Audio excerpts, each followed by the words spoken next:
하나님 아버지, 오늘도 두렵고 떨리는 마음으로 말씀 앞에 섰습니다. 이 말씀이 내 가슴판에 새기게 하시고 이 말씀을 통해 하나님의 뜻을 알아 내 삶 속에서 그 뜻 앞에 순종하며 나아갈 수 있도록 인도하여 주시옵소서. 때로는 멀리 있는 것이 아니라 바로 내 가슴 속에서 말씀이 육신이 되어 우리 가운데 거하시는 예수 그리스도의 그 진리가 내 속에서 작동하게 하시고 그것을 통해 갈등하며 고민하다 결단은 하나님께 순종으로 결단할 수 있도록 늘 인도하여 주시옵소서. 오늘도 우리와 함께 하실 하나님을 기대하오며 예수님 이름으로 기도하옵나이다. 아멘. 아멘. 이제 드디어 13장입니다. 한 석 달간 우리가 느헤미야를 바라보면서 느헤미야는 정말 하나님의 사람이었습니다. 느헤미야는 이민 2세였지요. 포로자도 아니었습니다. 그냥 그곳에 태어난 시민권을 가진, 미국으로 말하면 미국 시민권을 가진 2세였다는 거죠. 그 2세가 자기 모국, 어머니, 아버지의 나라가 망하고 성전이 불탄 그걸 듣고 그렇게 가슴이 아파했다는 거죠. 제가 이걸 두고 생각하다 보니까 애국심이 대단히 추철하다. 고향에 가보지도 않은 2세인데요. 애국심이 대단히 투철하다. 아닌 것 같아요. 그러면 부모님들이 애국심을 잘 가르쳤다. 아닙니다. 느헤미야는 그 마음속에 하나님이 들어와 있다는 거죠. 그러니까 어머니 나라 모국이 아니라 하나님의 나라를 바라보니까 느헤미야는 말할 수 없는 아픔이 자기 속에 있었다는 거죠. 그래서 느헤미야는 누구보다 하나님을 사랑했던 사람이었습니다. 그런 느헤미야의 마음을 하나님이 찾으시고 느헤미야를 통해 하나님의 이스라엘 백성들을 예루살렘을 세워가는 일에 느헤미야를 사용하셨다는 거지요. 그래서 우리 1장을 보면 느헤미야가 하나님께 기도합니다. 금식을 하면서 이 고국 예루살렘 성을 회복시켜 달라고 하나님 앞에 언약을 내세우면서 하나님께 기도합니다. 그러니까 그 언약을 들으시고 하나님이 느헤미야를 기도를 들으시고 아닥사스 왕의 마음을 변화시켜서 안색이 근심이 있으니까 왜 그러냐. 그러니까 느헤미야가 우리 고국의 조상이 묘가 다 무너졌습니다 하니까 그러면 가라. 총독으로 세워서 보내줬습니다. 와서 보니까 난리도 아닙니다. 모든 게 무너지고 예배는 온데간데 없고 이스라엘 백성이 하나님의 선택된 백성이라는 근거가 하나도 없는 겁니다. 예배도 안 하고요. 레위인들도 다 없어져 버리고 성전은 겨우 있지만 성벽은 다 불타 무너져서 오랑캐들이 언제든지 왔다가 비방하고 가버리고 이런 상황입니다. 그 속에 하나님의 마음을 품고 성전 벽을 재건하기 시작합니다. 52일 만에 그 외적들의 이방인들의 조롱과 비방을 뒤로하고 죽음의 암살의 죽음을 뒤로하고 느헤미야는 정직하게 하나님의 율법대로 겉모술수가 아니라 하나님의 율법대로 계속 지켜나갔습니다. 그러니까 하나님이 느헤미야를 지켜주시고 보호해 주셔서 온 이스라엘 백성들이 느헤미야만 바라보게 만든 거지요. 그러니까 그 속에서 느헤미야가 개혁을 일어나기 시작합니다. 성전벽은 세워졌지요. 누가 살 거냐? 그러니까 이스라엘 백성들이 자원하여 10분의 1은 성전에 벌써 채워졌고요. 그리고 성전벽을 채워주고 예루살렘 성 안에 사람들도 많이 채워지고 나니까 이제 영적인 상태를 하나님이 이끌어 가십니다. 말씀이 임했습니다. 그 말씀이 예루살렘 모든 이스라엘 백성들에게 말씀이 임하니까 자기를 돌아보기 시작했습니다. 그 말씀을 통해 자기를 돌아보니까 조상들의 죄뿐만이 아니라 자기들의 죄, 예배를 드리지 않았던 죄, 그리고 말씀이 임하니까 절기도 지키지 않았던 것까지 발견하게 된 겁니다. 이스라엘 백성들이 통회하고 자복하고 울면서 금식하면서 하나님 앞에 말씀 앞에 회개하기 시작했습니다. 그 회개의 첫 열매로 절기를 계속 초막절을 지키게 되었지요. 그 초막절의 의미를 또 9장 쭉 설명합니다. 광야에서 우리를 인도하신 하나님이 나타나고요. 언약을 지키시는 하나님이 나타나고, 그 언약을 지키시기 위해서 이스라엘 백성들을 높이 드러내시는 하나님을 보이시면서 이스라엘 백성들이 어떤 하나님을 믿고 있는지, 우리가 믿어야 할 하나님이 어떤 분인지를 분명히 선포하게 하십니다. 그 일이 있고 난 후에 이스라엘 백성들에게는 대각성 운동이 일어나기 시작했습니다. 10장입니다. 전부 다 언약을 맺습니다. 예전에는 하나님이 우리에게 언약 주셔서 언약을 지키시는 하나님이었는데, 이제는 우리도 하나님 앞에 신앙을 고백하겠습니다. 우리도 견고한 언약을 맺겠습니다. 그 언약 3가지 아시죠? 우리 자녀들 다 우리 거 아닙니다. 하나님 것입니다. 그래서 이방인들과 혼연했던 것을 다 물리치고 하나님께 자녀를 맡기는 그런 고백이 있었습니다. 그리고 나의 재산, 재물 다 모든 것이 하나님 것입니다. 다 하나님께 11조, 이런 모든 것들을 11조의 고백, 헌물, 헌금, 모든 재물을 통해 하나님이 우리의 재물의 주인이십니다 고백했습니다. 한 가지 뭡니까? 네, 안식일을 지키는 거죠. 이 안식일을 지키는 것은 일주일에 하루는 하나님 것이란 것을 고백하는 거죠. 모든 시간이 하나님의 주인이시죠. 그러나 하루만큼은 하나님이 나의 주인이십니다. 나의 모든 것 되십니다. 내가 하나님 앞에 바치겠습니다. 그 안식일의 개념으로 하나님께 나온 거죠. 이런 봉인을 하고 도장까지 찍고 이름까지 쫙 적어서 10장에 우리가 이것을 언약을 맺었습니다. 만약 이것을 지키지 않으면 저주를 해도 됩니다. 다시 말하면 내 손에 장을 찌지도 됩니다. 이런 표현입니다. 그런데 문제가 생기기 시작했습니다. 우리 그 문제가 오늘 본문에 읽은 말씀입니다. 자, 언약까지 맺고 정말 하나님 앞에 헌신된 이스라엘 백성이 되었는데, 또 하나님이 이 성전 벽 재건도 우리가 프레이드 하면서 하나님께 봉헌하자. 그래서 예배를 드리면서 나팔을 불면서 온 주위 이방인들이 이야, 저렇게 하나님을 찬양하고 믿고 감사하는 이스라엘 백성들이 대단하구나. 기적처럼 성벽도 재건하더만 역시 하나님이 함께하는 백성이구나. 이스라엘 백성들은 내적으로 하나님이 자기를 즐거워하게 하셨다는 그 하나님을 찬양하며 나왔던 그런 상황이었습니다. 그런데 문제가 생겼습니다. 그 문제가 뭐냐? 그 프레이드를 하고 성전벽 봉헌식을 하다가 오늘 1절에서 3절 말씀입니다. 오늘 읽은 본문의 1절에서 3절 말씀인데, 요 1절에서 3절은 동일한 시간입니다. 성전 봉헌식하고 동일한 시간입니다. 성전 봉헌식으로 오른쪽으로 돌고 왼쪽으로 돌서 한 곳에서 모였는데, 그곳이 바로 성전 앞이었습니다. 성전 앞에서 모여서 제사를 드리고, 그곳에서 1절 우리 한번 보겠습니다. 1절 시작. 그날 모세의 책을 낭독하여 백성들에게 들렸는데, 그 책에 기록하기를 암몬 사람과 모압 사람은 영원히 하나님의 총회에 들어오지 못하리니. 성전 앞에서 그 책에 모세의 책을, 율법서지요, 창세기, 출애굽기, 레위기, 민수기, 신명기, 여호수아, 이 5 모세오경을 읽었습니다. 읽다 보니까 뭐가 또 하나 발견했습니다. 그게 뭐냐면 모압 자손과 암몬 사람들과 함께 섞이지 않아야 된다는 것을 알아낸 거죠. 그 모압 자손과 암몬 자손이 누구냐면요, 아브라함의 조카 롯의 후손들입니다. 그러니까 친척들 쪽 자손들이란 거죠. 그 친척들 자손인데, 오늘 그 친척들 자손을 총회에, 자기들의 모임에 들어오지 못하게 하나님이 율법으로 정해놓으신 겁니다. 그 이유가 2절에 있는데요. 2절보다 거의 똑같은 내용인데 신명기 23장 4, 5절에 보면 더 정확하게 나와 있습니다. 우리 함께 읽겠습니다. 시작.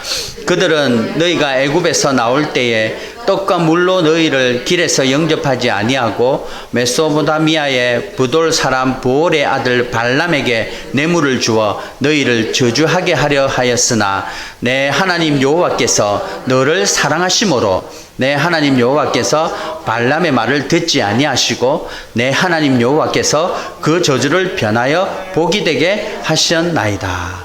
그 사촌지간인데 출애굽을 하는데 그 모압 땅 암몬 지방이 요단강 동쪽에 있었습니다. 그래서 그쪽으로 좀 지나가려고 그러는데 사촌지간이기 때문에 떡 들고 광야를 지나왔으니까 만나와 메추라기로 먹었다지만 한 종류만 40년 동안 먹어보십시오. 우리 김치만 맨날 밥하고 먹어도 지겨운데 만나와 메추라기만 계속 먹다가 왔는데 사촌들이 자리를 터잡고 암몬 자손과 모압 자손이 있으면 떡이나 좀 먹는 것을 주면서 환영해야 될 거 아닙니까? 그런데 환영한 게 아니라 군사를 배치하고 못 지나가게 하고 발람이라는 이상한 점쟁이 같은 선지자, 거짓 선진자를 불러서 매수를 해서 저 이스라엘 백성들을 저주해라. 그래서 저주해서 힘 빠지게 해서 우리가 전쟁에서 이겨버리자. 왜 그랬을까요? 자기들의 나라가 있는데 비록 사촌지간이지만 그 족속이 너무나도 파워가 센, 힘이 센 하나님의 인도하심을 보고 있었기 때문에 두려웠던 겁니다. 그러니까 저주를 해서 그 힘이 빠지게 해서 자기들이 먹으려고, 자기들이 지배하려고 그런 조카 사촌들을 저주했던 그런 일을 하게 된 겁니다. 근데 하나님께서 그걸 아시고 그 저주가 바로 반대로 복이 되게 하셨고 그 모압 사람들과 암몬 사람들에게는 저주로 임했다는 거죠. 그런 일들이 있고 나서 우리 3절에 이스라엘 백성들은 그걸 깨닫고 하나님의 율법을 지키려고 노력을 합니다. 3절 보겠습니다. 시작.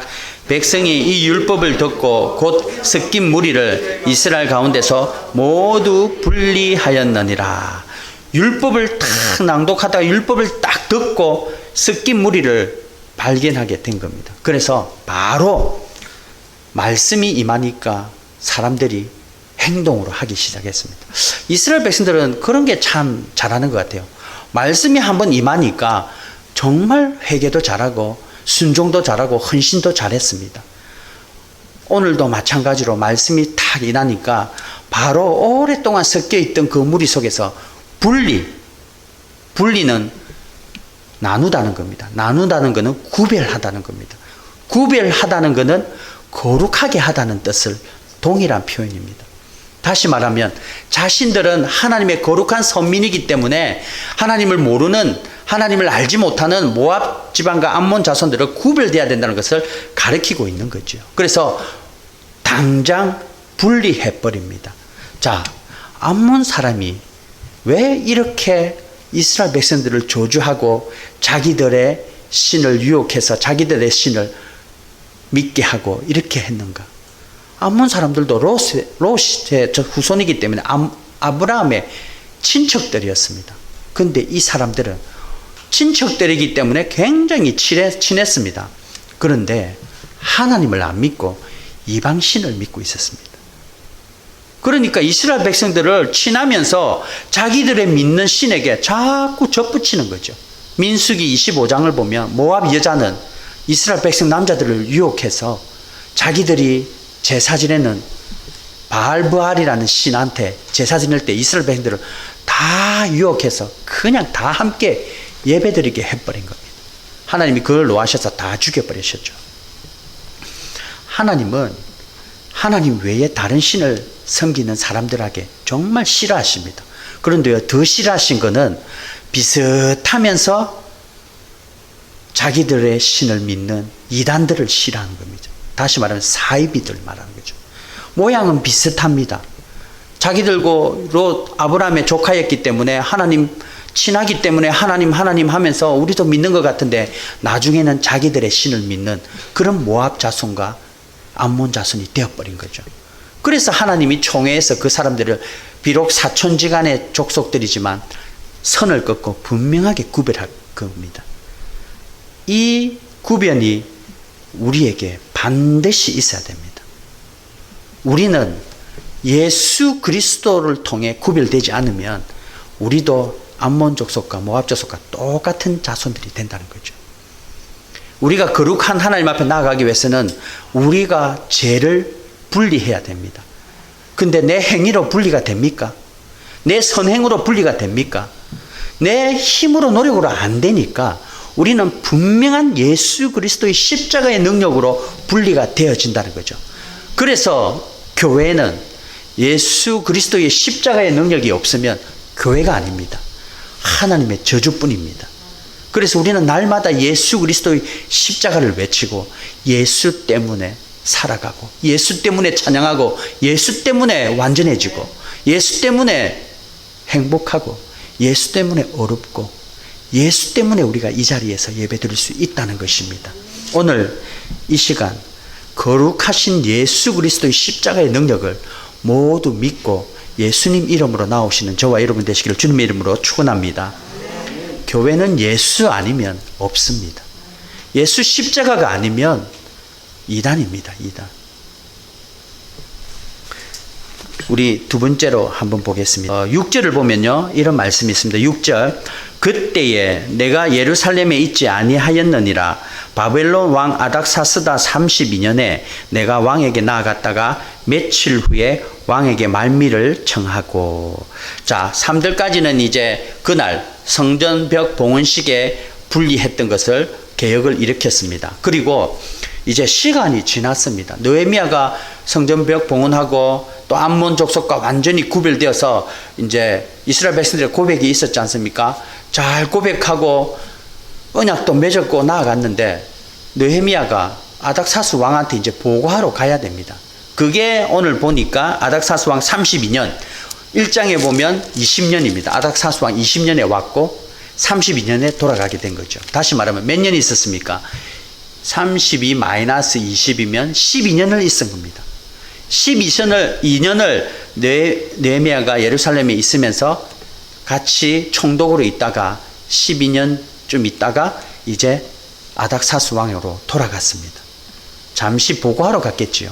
간 후에 며칠 뒤에 다시 말미를 얻어 다시 예루살렘 성으로 가야 되겠다 고백하고 있는데 가는데 한 2달, 오는데 2달, 가서 정리하고 보고하고 왕하고 교제 나누다가 갔다가 바로 못 나오지 않습니까? 그래도 왕의 술관원이었고 왕이 정말 신임했던 총독이었는데요.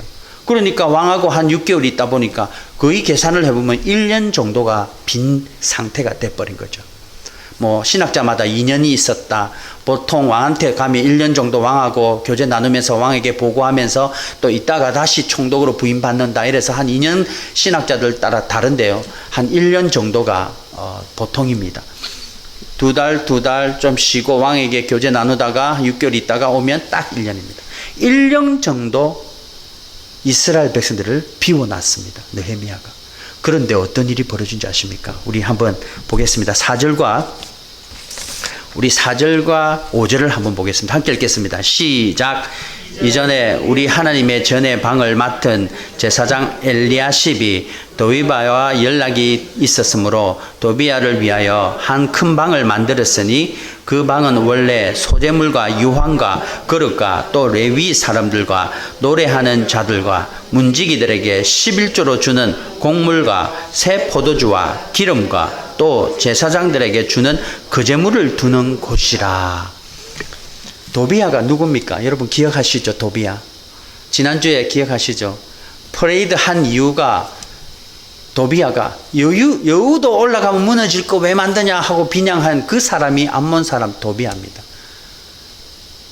이해가 됩니까? 느헤미야가 당장 1년 정도 없어졌다고 그 제사장들은 도비아와 손을 잡고 성전의 방을 하나 줘버립니다. 그 방이 어떤 방입니까? 보면 11조, 곡물, 그 다음에 성전 그릇과 유황과 레위 사람들 노래하는 자들에게 두는 제사장의 거제물들을 두는 곳이라. 다시 말하면 그곳에 창고라는 거죠. 11조를 줘서 성도들이 이스라엘 백성들이 제물로 바쳤던 것을 잘 보관하여 제사장들을 먹이고 레위 사람들을 먹이고 또 그릇도 예배의 그릇도 준비해서 예배 드리는 물건들이 있고 제물들이 있는 거룩한 곳을 도비아에게 줘버린 겁니다. 이게 이해가 됩니까? 많은 신학자들이 이거 정말 이해가 안 된다. 어떻게 성전에 암몬 사람하고 성회에 절대 들어오지 말라고 율법에 나와 있고 고백도 했는데 당장 1년 만에 이렇게 타락을 할 수 있냐. 이거는 상징적인 의미다라고 신학자도 있는 겁니다. 이런까지 나온 거 보니까 상징적인 의미를 뛰어넘는 거지.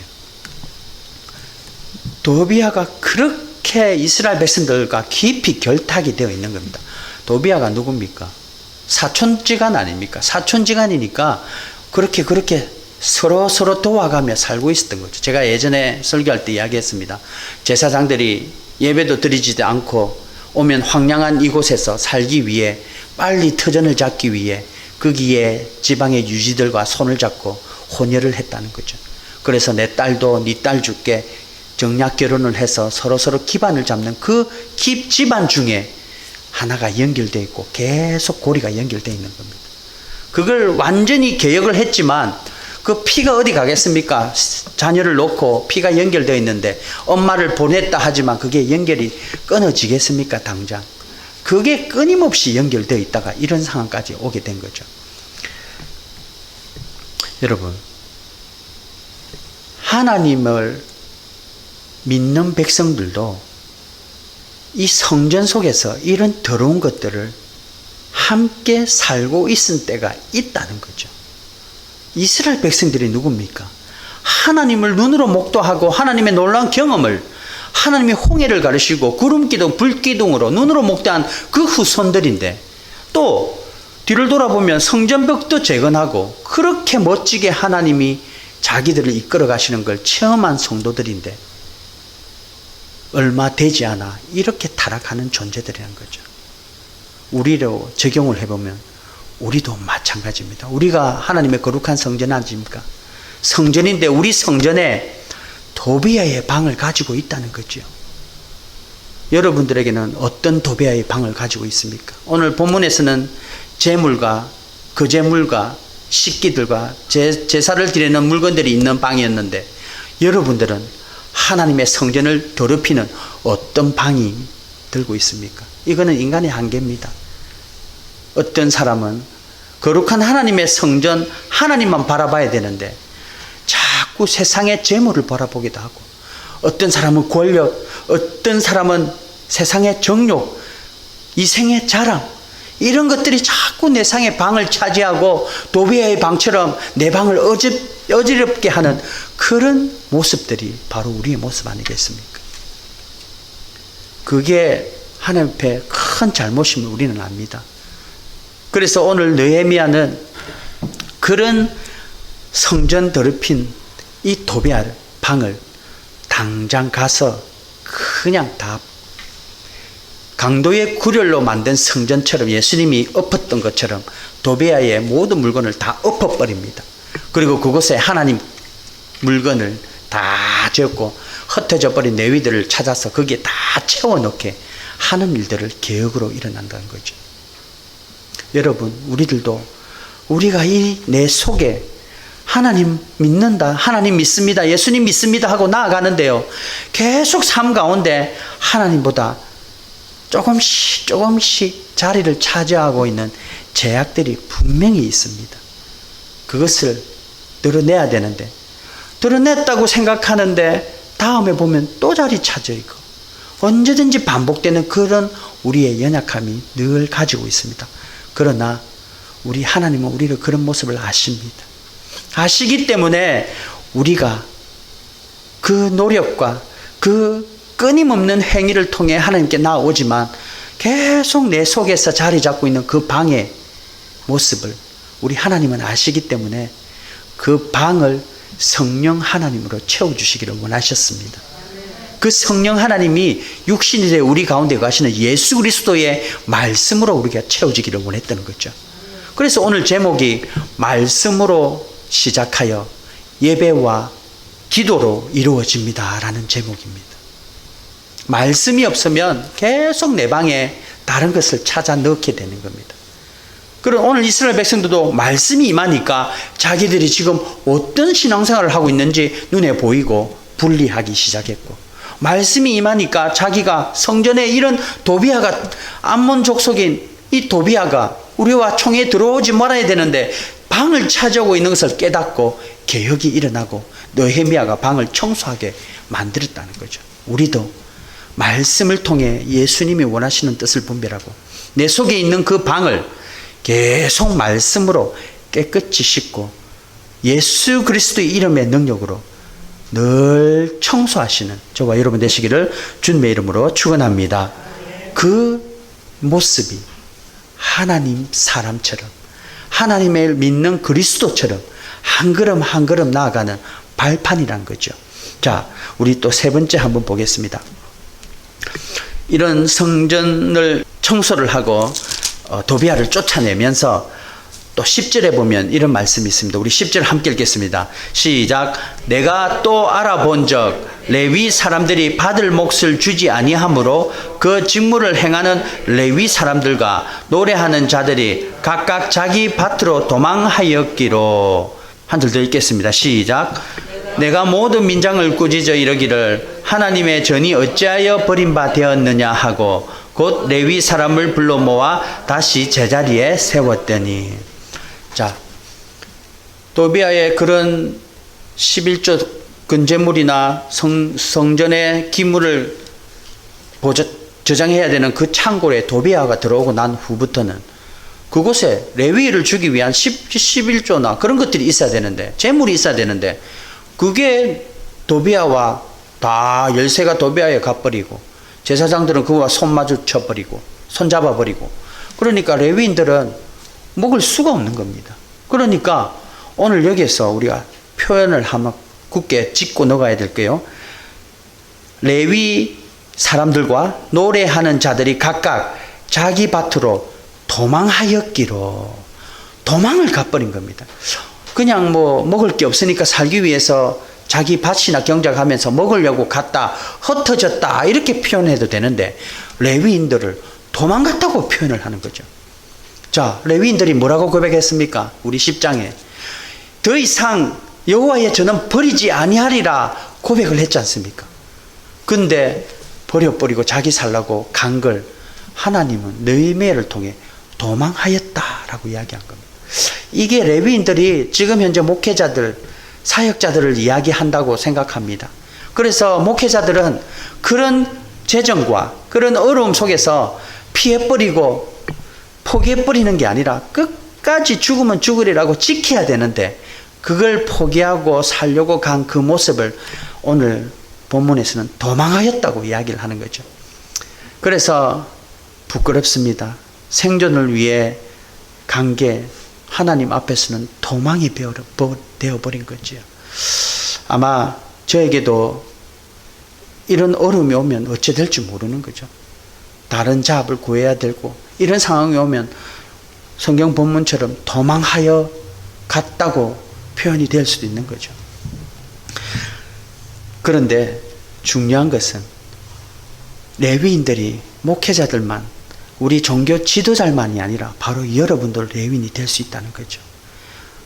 만인 제사장, 하나님이 왕 같은 제사장으로 우리를 택하셔서 이제 우리가 하나님을 믿고 예수님을 믿는 우리가 사역자라는 겁니다. 우리들도 정말 하나님의 그 미션에, 하나님의 그 선교 사역과 전도 사역과 교회의 헌신과 봉사 사역 가운데 힘이 든다고, 어렵다고, 내가 살아야 된다고 그것을 소홀히 하고 내가 살기 위해 갚버리는 그런 모든 행동들이 그냥 나는 바빠서 못 왔다, 나는 못했다, 시간이 없다는 그 핑계가 하나님 보시기에는 도망했다고 볼 수가 있다는 거죠. 이게 우리에게는 큰 숙제입니다. 내가 어떻게 예수님을 믿는가. 그래서 나는 힘이 들고 어렵지만 주님의 일을 감당하는 그 신앙의 고백을 통해 도망이 아니라 끝까지 지켰네라는 칭찬을 받는 저와 여러분 되시기를 주님의 이름으로 축원합니다. 이게 우리의 신앙 고백 돼야 되는 거죠. 나는 아직 신앙이 어려서 힘들다, 연약하다, 어렵다, 살기 힘들다. 그러나 하나님 보기에는 그게 도망으로 보여줄 수 있다는 거죠. 저도 이 부분을 묵상하면서 깜짝 놀랐습니다. 그냥 흩어졌다고 표현하면 너무 편한데 도망했다는 표현이 되어버리니까 하나님 앞에 너무나도 두렵고 떨렸죠. 그러나 하나님은 정말 도망한 걸로 보는 거죠. 왜?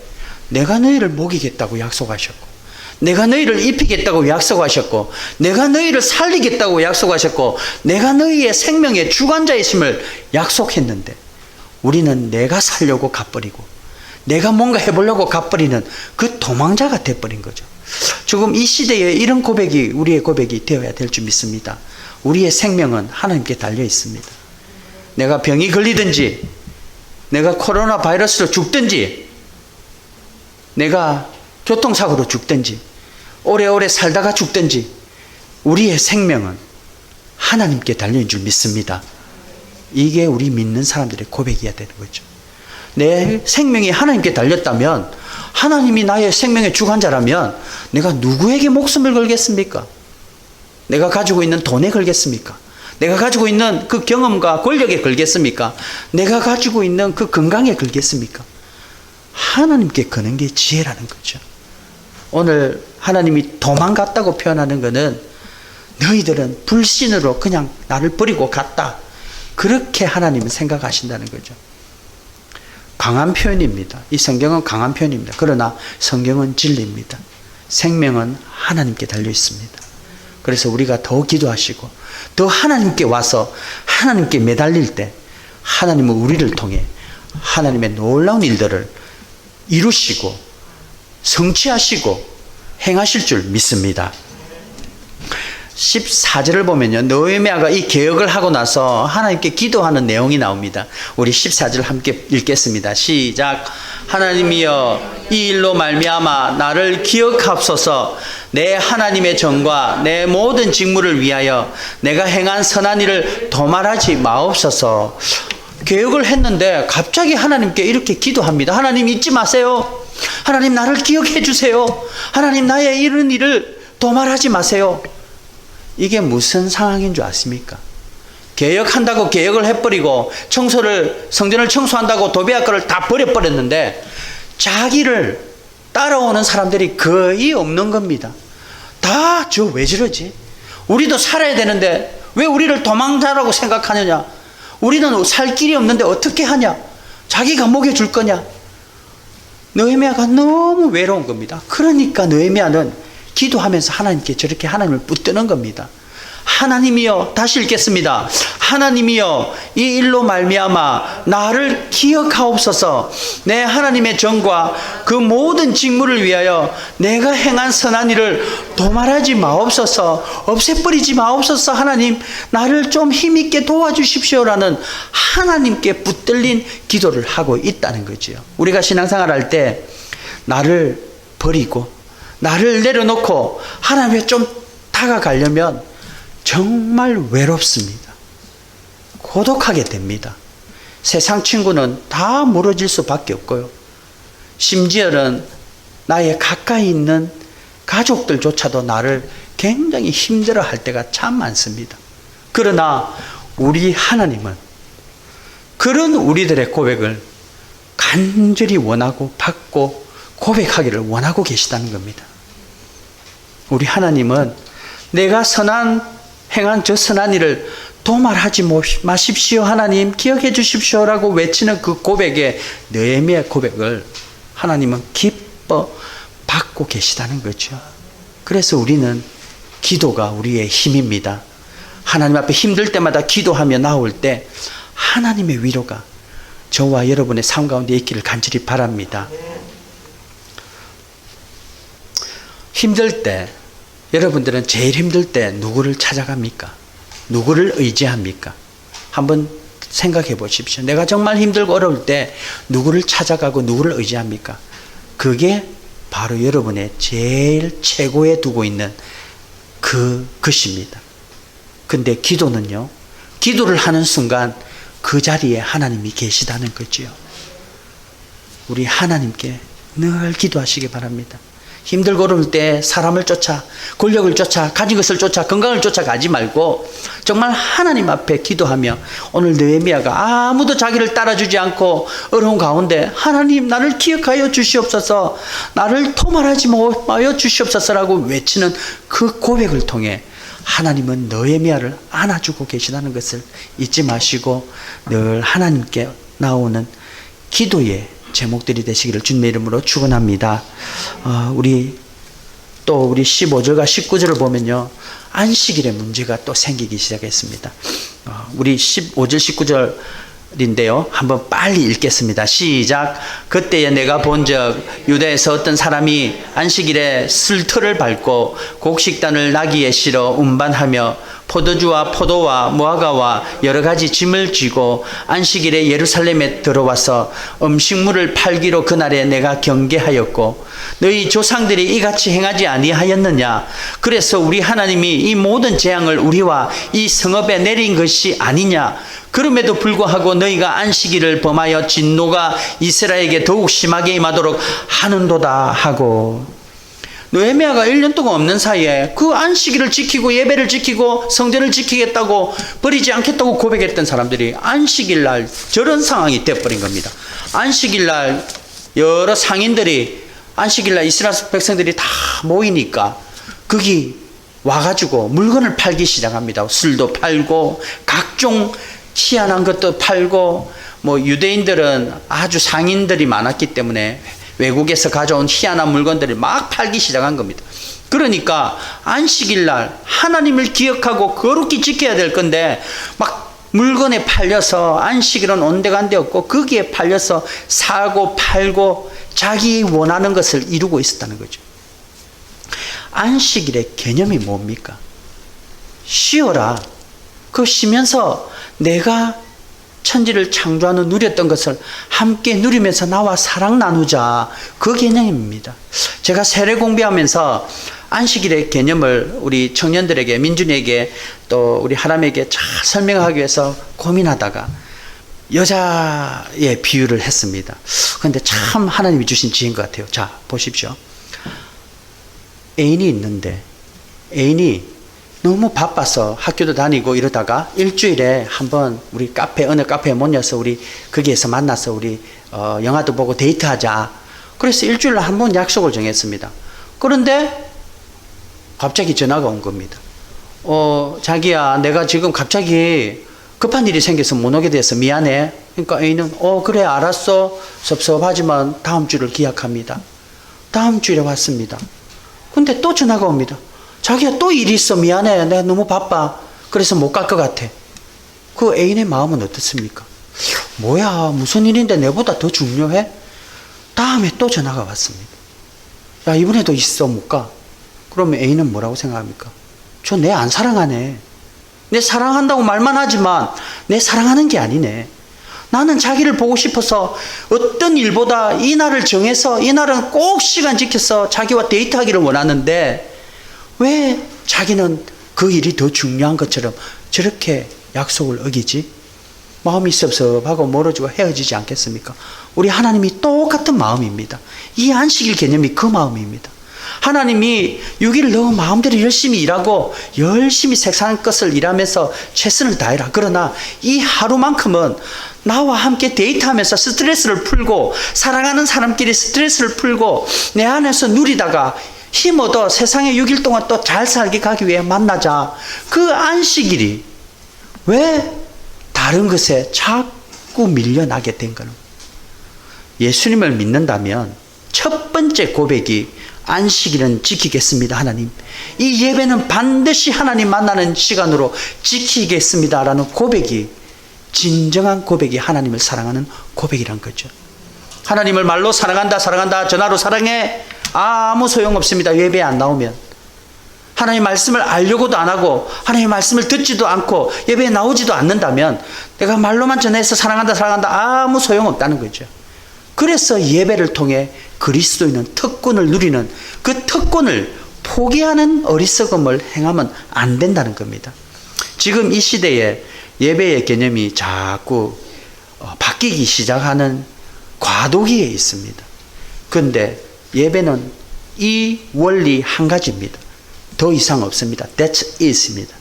하나님의 사랑을 고백하고 하나님이 만나기 원하시는 그 한 날을 정하여 부활하신 예수 그리스도의 그 십자가의 능력과 부활의 능력을 기념하여 온 성도들이 함께 모여 사랑 나누는 곳이 예배의 자리가 되어야 될 줄 믿습니다. 그리고 그날은 다른 것 내려놓고 하나님을 생각하면서 성도를 돌아보고 또 힘들어하는 성도들을 또 어루만져 주고 또 함께 기도하며 세상 것 내려놓고 세상의 생각들, 세상의 대화들 내려놓고 그날만큼은 하나님을 대화하는 거죠. 그날만큼은 모임 가운데 오늘 하나님 말씀 가운데 나는 이런 하나님을 만났다고 고백하며 나아가는 대화로 나아지는 게 교회의 모임이란 거죠. 얼마 전에 제가 페이스북을 보다가 어떤 교회의 문구를 봤습니다. 코로나 바이러스 때문에 교회 문을 닫는 교회인데요. 예배 모임이 칼이 되어 사람을 죽이는 것에 우리는 허용하지 않습니다. 이 문구를 적어 놨더라고요. 저는 그 문구를 보고 갑자기 분노하기 시작했습니다. 화가 났습니다. 예배 모임이 하나님 사랑 고백하고 하나님이 우리를 아픈 자를 오게 하셔서 어루만져 주면서 치유의 역사가 있는 게 예배입니다. 그리고 상처받은 자를 하나님의 말씀을 통해 회복되어지는 게 예배입니다. 그리고 내 혼자 외롭다고 생각하는데 이 예배 가운데 하나님의 만나주심을 통해 외롭지 않구나라고 고백하는 게 예배입니다. 근데 예배 모임이 칼이 되어 사람을 죽인다는 표현을 하는 그 교회가 저는 정말 전화하고 싶더라고요. 내가 만약 큰 교회 목사면 당장 유튜브에 크게 올려가지고 이게 무슨 말입니까? 영향력을 끼치고 싶은데 조그만 교회라서 잘 못하는데 이 설교가 유튜브에 올라갈 겁니다. 편집 안 하고 그대로 올릴 겁니다. 하나님께 예배는 우리가 죽어가고 있는데 살아나는 예배라는 겁니다. 우리가 힘들어하는데 힘을 얻는 게 예배입니다. 우리가 병이 걸렸는데 치유되는 게 예배입니다. 이것을 포기하지 마시기 바랍니다.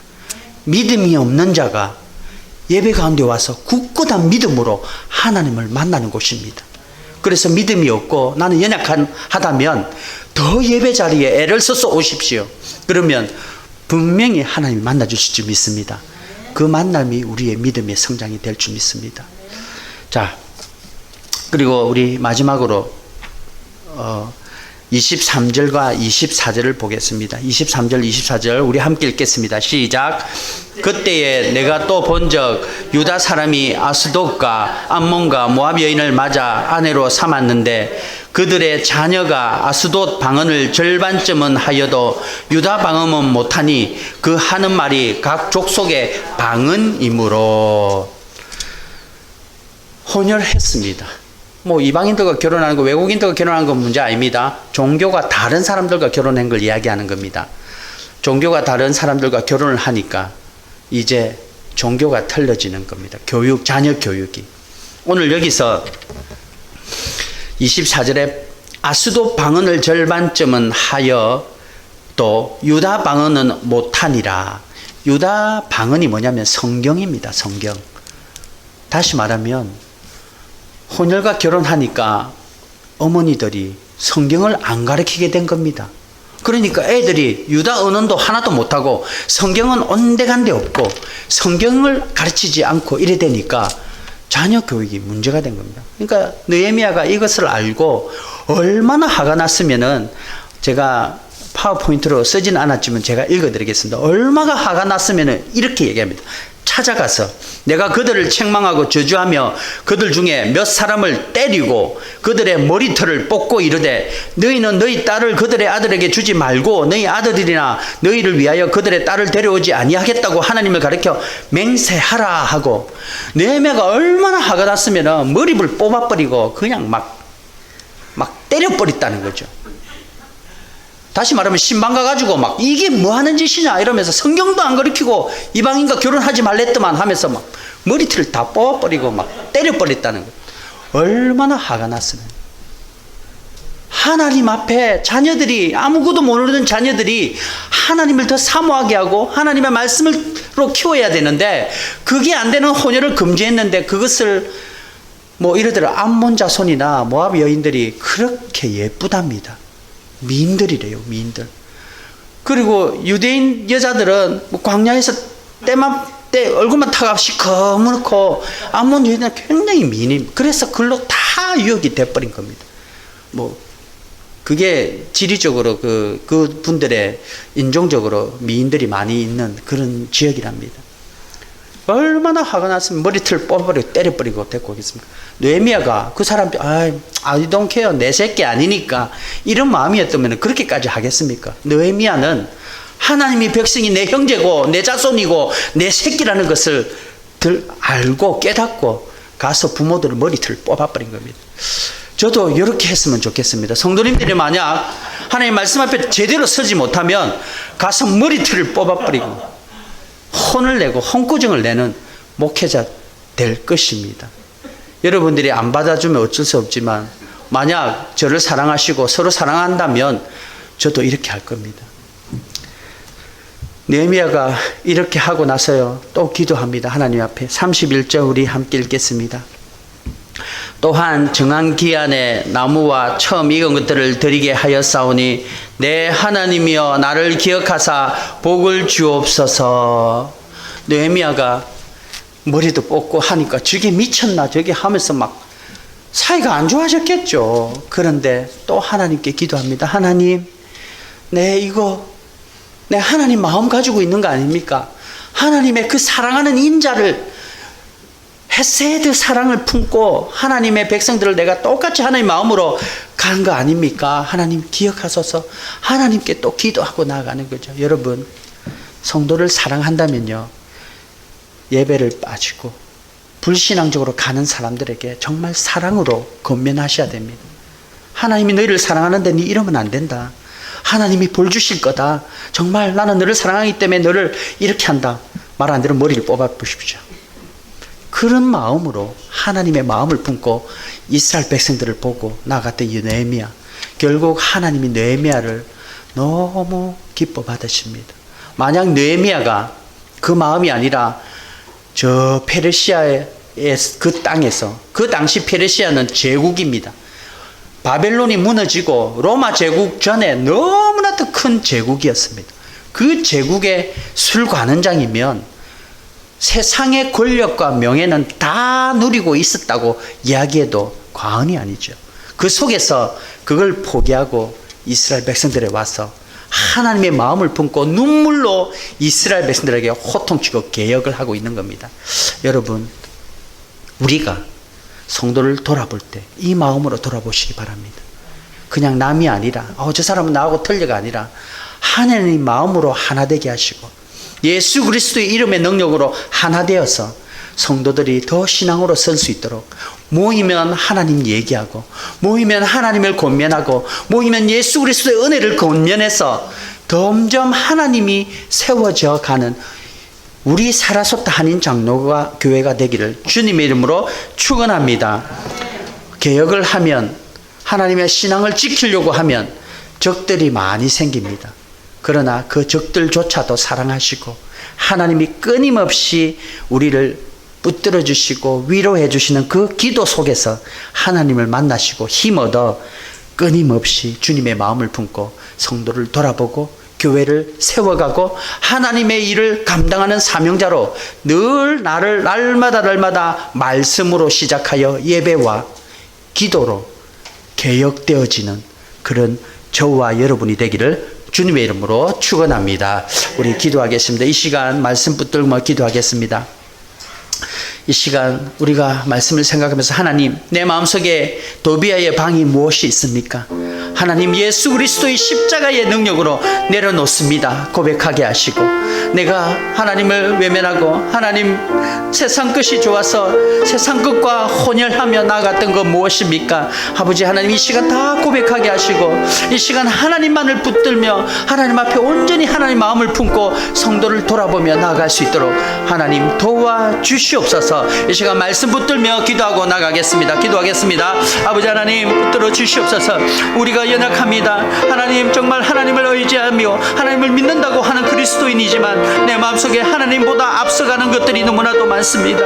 아버지 하나님, 내가 하나님보다 앞서가는 것들을 그 빈자리, 그 빈방을 아버지 하나님 도비아의 방을 예수 그리스도 십자가의 능력으로 내려놓습니다. 하나님 도와주시고 함께 하시고 아버지 하나님의 능력으로 다 비워 하나님 앞에 올 수 있도록 도와주시옵소서. 아버지 하나님, 날마다 바라봅니다. 내가 하나님 앞에 안식일을 지키고 하나님 앞에 거룩하신 하나님 앞에 나오는데 부족함이 없도록 아버지 하나님 늘 도와주시고 힘주셔서 하나님이 나의 구주이시고 나의 생명과 나의 죽음 가운데서 나의 모든 것 되시고 주장하시는 분이 하나님이심을 믿음으로 고백할 수 있도록 아버지 하나님 인도하여 주시옵소서.